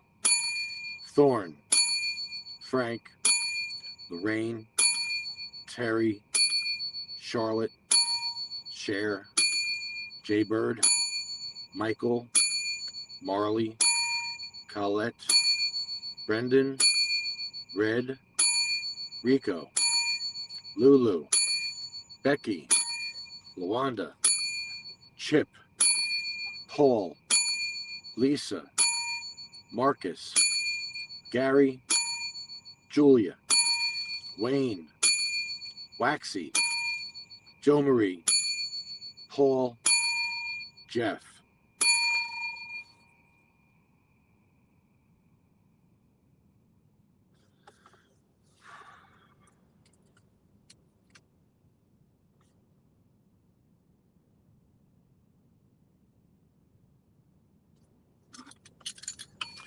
See you next time, everybody. Have a good week. Good night, everybody. Good night. They shall grow not old as we that are left grow old. Age shall not weary them, nor the years condemn. At the going down of the sun, and in the morning we will remember them. Thank you. Thanks for doing this, Lefty. Yes. Thank Good you. night. Good night, everybody.